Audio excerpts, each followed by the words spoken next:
Hi வணக்கம் everyone. இன்றைக்கான topic cover முந்தானி செஸ்ட் பகுதியை பற்றி தான். விசிறி போல் அழகாக இருக்குல்ல, அப்படியே இந்த வீடியோவுக்கு வந்தீங்கன்னா முந்தானி எவ்வளோ பெருசுக்கு இருக்குது. நம்ம ப்ரீ ப்ளீட் பண்ணுறது எல்லாமே கஸ்டமர் சாரின்றனால அவங்களோட பாடிக்கு தகுந்த மாதிரி தான் நம்ம எப்போதுமே ப்ளீட்ஸ் எடுப்போம். இந்த 2 சாரியோட முந்தானி சைஸை பார்த்தாலே உங்களுக்கு தெரியும் எவ்வளோ டிஃப்ரெண்டாக இருக்குது. இந்த 2 வீடியோவையும் பார்த்துட்டு உங்களுக்கு ஒரு கொஸ்டின் வரலாம். சில சாரிலாம் ஸ்டீல் பாடி பெருசாக இருந்தாலுமே முந்தானியும் செஸ்ட் பகுதியும் சின்னதாக எடுக்கிறாங்களே, நீங்கள் ஏன் பெருசாக எடுக்கிறீங்க? முந்தானி நம்ம ஸ்டார்ட் பண்ணுறோம்ல, அதுதாங்க நம்மளோட செஸ்ட் பகுதி வரைக்குமே வரும்.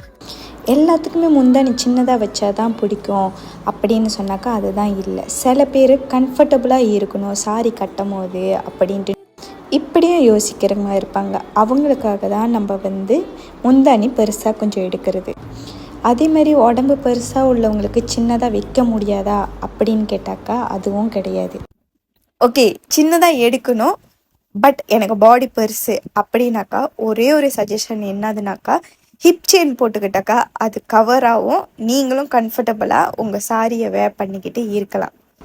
End of the day suggestion is yours. ஏன்னா நீங்கள் தான் அந்த சாரியை கட்ட போகிறீங்க.